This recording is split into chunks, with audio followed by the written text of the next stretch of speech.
وقلنا يا آدم اسكن أنت وزوجك الجنة وكلا منها رغدا حيث شئتما ولا تقربا هذه الشجرة فتكونا من الظالمين فأزلهما الشيطان عنها فأخرجهما مما كانا فيه وقلنا اهبطوا بعضكم لبعض عدو وَلَكُمْ فِي الْأَرْضِ مُسْتَقَرٌّ وَمَتَاعٌ إِلَى حِينٍ اعوذ باللہ من الشیطان الرجیم بسم اللہ الرحمن الرحیم رب اشرح لی صدری ویسر لی امری واحلل عقدۃ من لسانی یفقہوا قولی۔ سورہ بقرہ آیت نمبر 35 ہے۔ وَقُلْنَا يَا آدَمُ اسْكُنْ أَنْتَ وَزَوْجُكَ الْجَنَّةَ وَكُلَا مِنْهَا رَغَدًا حَيْثُ شِئْتُمَا وَلَا تَقْرَبَا هَذِهِ الشَّجَرَةَ فَتَكُونَا مِنَ الظَّالِمِينَ۔ اور ہم نے کہا اے آدم، تم اور تمہاری بیوی دونوں جنت میں رہو اور جہاں سے چاہو دونوں خوب کھاؤ اور اس درخت کے قریب نہ جانا ورنہ تم دونوں ظالموں میں سے ہو جاؤ گے۔ اللہ تعالیٰ نے آدم علیہ السلام کو پیدا کیا، انہیں فضیلت عطا فرمائی اور ان کی بیوی جو کہ سیدہ حوا علیہ السلام تھی ان کو پیدا کر کے اپنی نعمتیں ان پر پوری کر دی، تو اور تاکہ وہ اپنی بیوی کے پاس سکون حاصل کریں، اور حکم دیا کہ جنت میں سکون سے رہو۔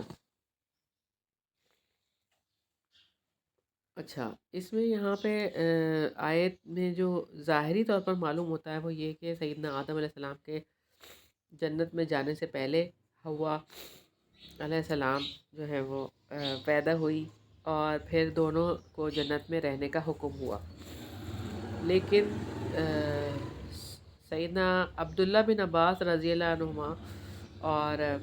سیدنا عبداللہ بن مسعود رضی اللہ عنہ اور صحابہ کی ایک بہت زیادہ تعداد ہے جنہوں نے یہ بات کہی ہے کہ حضرت آدم علیہ السلام جنت میں تنہا رہتے تھے اور تنہائی جو ہے نا ان کو یعنی کہ وہ گھبرا جاتے تھے تنہائی سے۔ ایک دن سیدنا آدم علیہ السلام جب سو رہے تھے تو ان کی نیند کی حالت میں اللہ تعالیٰ نے سیدہ حوا کو سیدنا آدم علیہ السلام کی بائیں پسلی سے پیدا کیا، جیسے کہ ہمیں ایک روایت میں ملتا ہے، ابو ہریرہ رضی اللہ عنہ سے روایت ہے، نبی پاک صلی اللہ علیہ وسلم نے فرمایا، عورتوں کے بارے میں میری وصیت ہمیشہ یاد رکھنا، کیونکہ عورت پسلی سے پیدا کی گئی ہے اور پسلی میں بھی سب سے ٹیڑھا حصہ اوپر کا ہوتا ہے۔ اگر کوئی شخص اسے بالکل سیدھا کرنے کی کوشش کرے تو انجام کار توڑ کے رہے گا، اور اگر اسے یوں ہی چھوڑ دے گا تو پھر ہمیشہ ہی ٹیڑھی ہو جائے گی۔ بس عورتوں کے بارے میں میری وصیت مانو، عورتوں سے اچھا سلوک کرو۔ تو یہاں ہم دیکھ رہے ہیں کہ سیدنا آدم علیہ السلام اور سیدہ حوا علیہ السلام کو اللہ تعالیٰ نے اس وقت بسایا کہ جب وہ سارے نام فرشتوں کے سامنے حضرت آدم علیہ السلام نے بتا دیے ان کو، اور حقیقت واضح ہو گئی، تب اللہ تعالیٰ نے ان کو جنت میں بسایا۔ اور یہ کہ یہ بات اللہ تعالیٰ نے فرمائی کہ جہاں سے چاہو خوب کھاؤ مگر اس ایک درخت کے پاس مت جانا، یہ بات اللہ تعالیٰ نے تنبیہ کے طور پر بتا دی کہ وہاں مت جانا۔ تو ہم دیکھ رہے ہیں کہ یہ آزمائش تھی حضرت آدم علیہ السلام کی اور حضرت حوا علیہ السلام کی، کہ وہ ایک درخت ہے، صرف ایک درخت، اتنی بڑی جنت ہے، ساری چیزیں کھا سکتا ہے، لیکن ایک درخت کے پاس نہیں جانا، صرف ایک، جو کہ منع کیا ہے، اور ساتھ میں یہ بھی فرما دیا کہ اگر جاؤ گے تو پھر تم ظالم ہو جاؤ گے۔ اور یہ کہ وَكُلَا مِنْهَا رَغَدًا حَيْثُ شِئْتُمَا، کہ جہاں سے مرضی جاؤ اور کھاؤ جیسے مرضی۔ تو ایک اور جگہ پہ ہمیں ملتا ہے سورہ طٰہٰ میں، یقیناً تمہارے لیے یہ ہے کہ اس میں نہ تم بھوکے رہو گے اور نہ ننگے رہو گے، اور یقیناً اس میں نہ تم پیاسے رہو گے اور نہ تمہیں دھوپ لگے گی۔ تو جنت ایسی جگہ ہے کہ جہاں بھوک لگے گی، نہ ہم بے لباس ہوں گے، نہ ہی ہمیں پیاس لگے گی اور نہ دھوپ ہوگی، بھوک لگے گی۔ اچھا، پھر یہاں پہ آپ دیکھیں کہ اللہ تعالیٰ فرما رہے ہیں وَلَا تَقْرَبَا هَٰذِهِ الشَّجَرَةَ، یہ آزمائش ہے کہ اللہ تعالیٰ نے حضرت آدم علیہ السلام اور حضرت حوا علیہ السلام کے لیے یہ آزمائش رکھی کہ اس درخت کے پاس نہیں جانا۔ اس بارے میں کہ وہ کون سا درخت تھا ہمیں نہیں پتہ، یہ اللہ تعالیٰ کو ہی پتہ ہے، اور اس کی کوئی وضاحت جو ہے وہ حدیث میں بھی نہیں آئی۔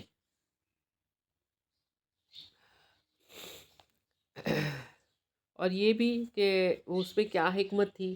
کہ اللہ تعالیٰ نے کیوں روکا تھا، یہ بھی نہیں پتہ کہ کیوں روکا تھا۔ اب یہ کہ اللہ ہی بہتر جانتے ہیں۔ اور یہ والی بات کہ تم دونوں پھر ظالموں میں سے ہو جاؤ گے، تو یعنی کہ ظاہر ہے جو کام ہے کرنے والا وہ نہ کریں تو وہ ظلم ہوتا ہے، یعنی حقدار کو اس کا حق نہ دینا وہ ظلم ہے۔ تو اللہ تعالیٰ حق رکھتے ہیں کہ اللہ تعالیٰ کی مانی جائے، اللہ تعالیٰ کی نافرمانی نہ کی جائے۔ اللہ تعالیٰ کی نافرمانی کریں گے تو اس کا مطلب آپ اللہ کا حق ادا نہیں کر رہے، اور پھر آپ ظالم ہیں۔ تو لہٰذا اپنی زندگیوں کا جائزہ لینے کی ضرورت ہے کہ ہم کہاں کہاں ایسے کام کرتے ہیں کہ جہاں سے ہمیں روکا گیا ہے تو ہم وہاں سے رکتے کیوں نہیں ہیں۔ اچھا، پھر اگلی آیت ہے، آیت نمبر 36 ہے، فَأَزَلَّهُمَا الشَّيْطَانُ عَنْهَا فَأَخْرَجَهُمَا مِمَّا كَانَا فِيهِ وَقُلْنَا اهْبِطُوا بَعْضُكُمْ لِبَعْضٍ عَدُوٌّ وَلَكُمْ فِي الْأَرْضِ مُسْتَقَرٌّ وَمَتَاعٌ إِلَىٰ حِينٍ۔ تو شیطان نے ان دونوں کو اس سے پھسلا دیا، چنانچہ اس نے ان دونوں کو اس جگہ سے نکلوا دیا جس میں وہ تھے، اور ہم نے حکم دیا تم سب یہاں سے اتر جاؤ، تم ایک دوسرے کے دشمن ہو، اور تمہارے لیے زمین میں ایک وقت تک ٹھہرنا اور فائدہ اٹھانا ہے۔ تو یہاں ہم دیکھ رہے ہیں کہ بغیر قصد اور ارادے کے پاؤں کی لغزش، فَأَزَلَّهُمَا، پھسلنا، اس سے مراد یہ ہے، یعنی آپ کا ارادہ نہیں ہوتا، آپ اچانک پھسل جاتے ہیں، پتہ نہیں ہوتا آپ کو، اس کو کہتے ہیں فَأَزَلَّهُمَا۔ سیدنا ابن مسعود رضی اللہ عنہ، سیدنا ابن عباس رضی اللہ عنہ اور بہت سے جمہور علماء کا خیال ہے کہ شیطان نے سیدنا آدم علیہ السلام کو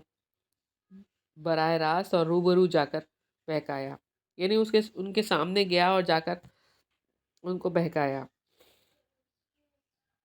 قرآن مجید میں اس بات کا تذکرہ ہمیں سورہ اعراف میں ملتا ہے۔ پھر شیطان نے ان دونوں کے لیے وسوسہ ڈالا تاکہ وہ ان دونوں کے لیے ظاہر کر دے ان دونوں کی شرمگاہوں سے جو کچھ ان سے چھپایا گیا تھا، اور اس نے کہا تمہارے رب نے تم دونوں کو اس درخت سے نہیں روکا مگر اس لیے کہ کہیں تم دونوں فرشتے بن جاؤ، ہمیشہ رہنے والوں میں ہو جاؤ۔ اور اس نے ان دونوں کے سامنے قسمیں کھائیں، بلا شبہ میں تم دونوں کے لیے یقیناً خیر خواہوں میں سے ہوں۔ یعنی یہ شیطان کا جھانسا تھا جو اس نے سیدنا آدم علیہ السلام کو دیا۔ اور سیدنا آدم علیہ السلام اس کی باتوں میں آ گئے، جیسے کہ ہمیں ایک اور جگہ پہ سورہ طٰہٰ میں ملتا ہے، اور اس سے پہلے آدم کو ہم نے تاکید کی تو وہ بھول گیا اور ہم نے اس میں ارادے کی پختگی نہ پائی۔ بات یہی ہے کہ انسان کی یہ کمزوری ہے کہ وہ بھول جاتا ہے، اور ارادہ جو ہے وہ پکا نہیں رکھتا، کمزور ارادے کا مالک بھی ہوتا ہے۔ اللہ تعالیٰ فرما رہے ہیں کہ چنانچہ اس نے ان دونوں کو اس جگہ سے نکلوا دیا جس میں وہ تھے، یعنی کہ جنت کی سے نکلوا دیا، اور دنیا میں یعنی کہ دنیا کی طرف وہ آ گئے۔ لیکن یہاں سے کوئی یہ نہ سمجھے کہ اللہ تعالیٰ نے سزا کے طور پر دنیا میں بھیجا تھا، بلکہ یہ بات ہے کہ اللہ تعالیٰ نے تو بنایا ہی آدم علیہ السلام کو دنیا کے لیے تھا، وہ موقع ایسا بن گیا تو اللہ تعالیٰ نے اس وقت بھیج دیا، ورنہ اللہ تعالیٰ نے تو بھیجنا ہی تھا دنیا میں۔ ہاں، اچھا، اب یہ بات ہے کہ دونوں کو شیطان نے، سیدنا آدم علیہ السلام کو بھی اور سیدنا حوا علیہ السلام کو، درخت کا پھل کھانے کے لیے بہت زیادہ رغبت دلائی، کوشش کر کے کہ یہ کسی طرح سے یہ کھا لیں، اللہ تعالیٰ کی نافرمانی کر دیں، اور ایک دوست کے روپ میں آیا، بہت ہی ہمدرد بن کے، اور وسوسے ڈالے، امیدیں دلائیں، بہانے بنائے، اور اپنے جال میں پھنسا لیا۔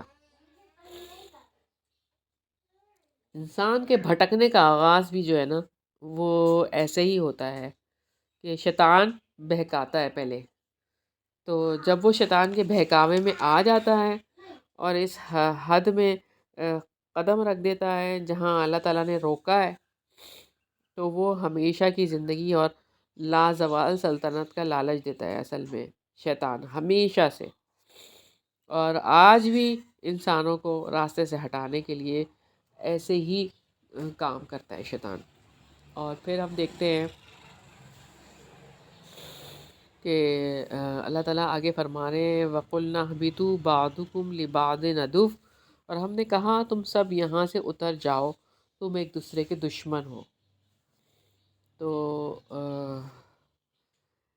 یہاں پہ آدم علیہ السلام بھول گئے تھے، اور انہوں نے اس درخت سے پھل کھا لیا تھا جس سے منع کیا گیا تھا، تو ان کو جنت چھوڑنے کا حکم دیا گیا کہ آپ یہاں سے چلے جائیں، اور انہیں دنیا میں جو کہ دکھوں کا، تکلیفوں کا اور سخت مشقت کا مرکز ہے، وہاں پہ بھیج دیا گیا۔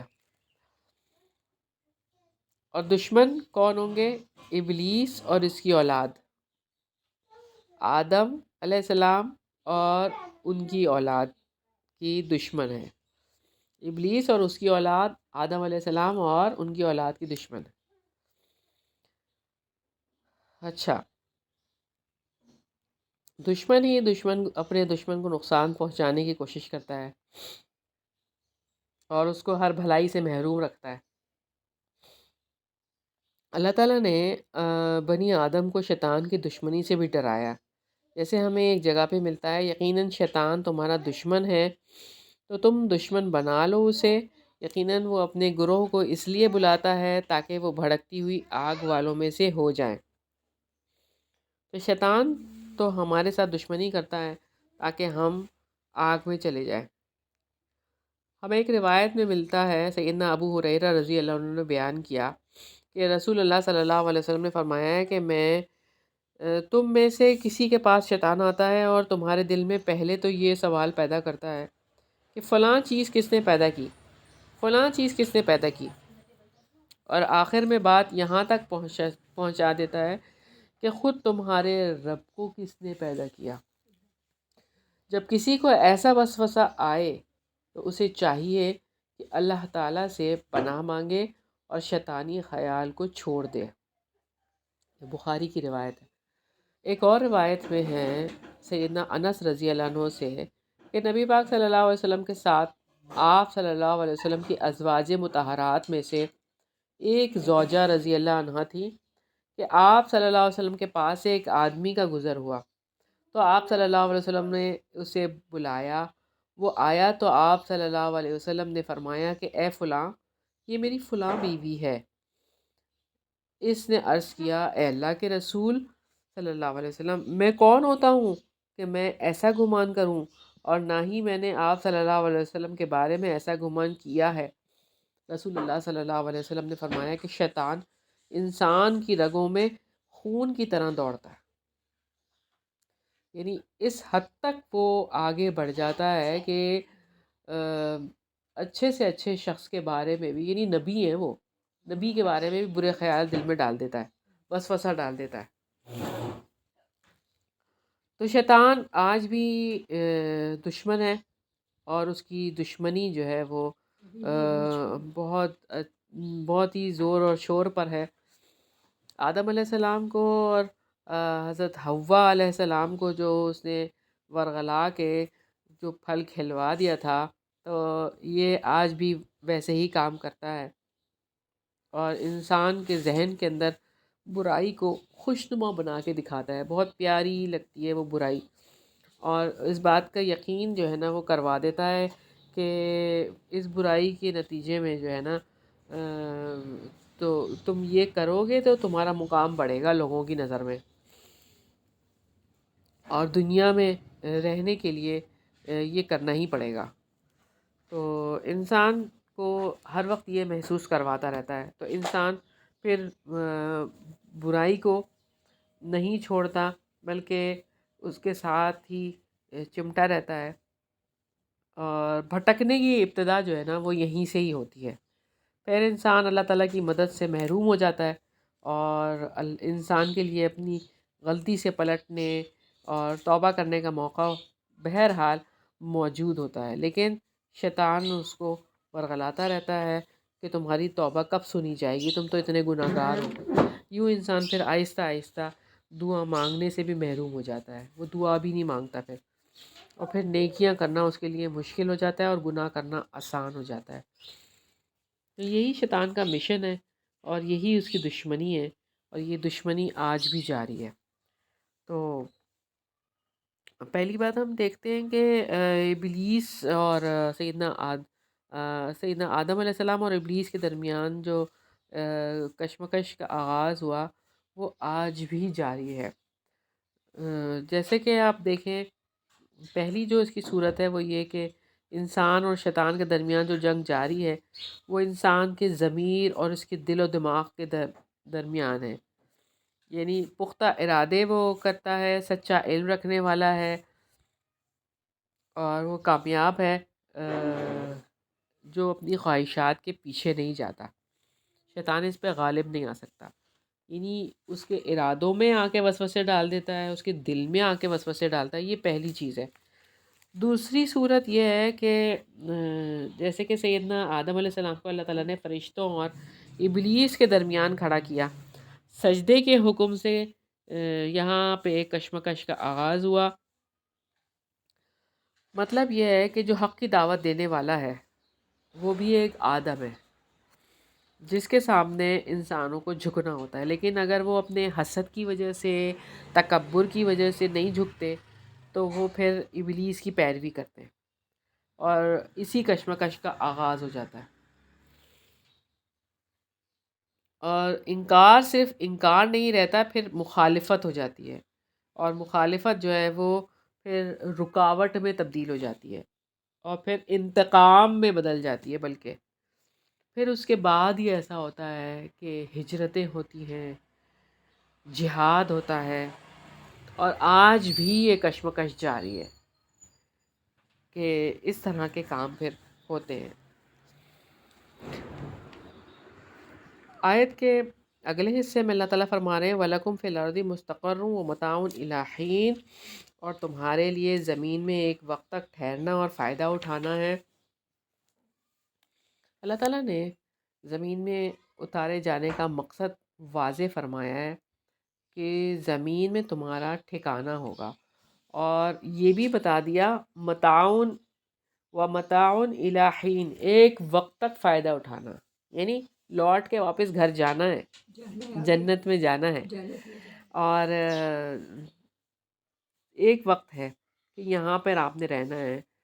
تو یہ جگہ اس کا مطلب عارضی ہے، خاص مدت کے لیے ہے. جب وقت ختم ہو جائے گا تو ہمیں جانا ہی جانا ہے.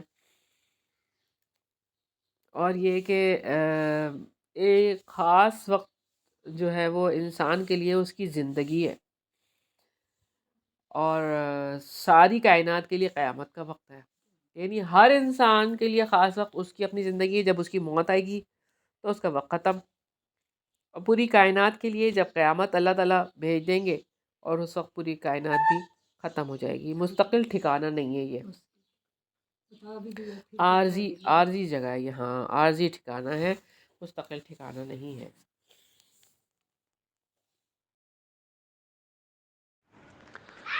وقلنا يا آدم اسكن أنت وزوجك الجنة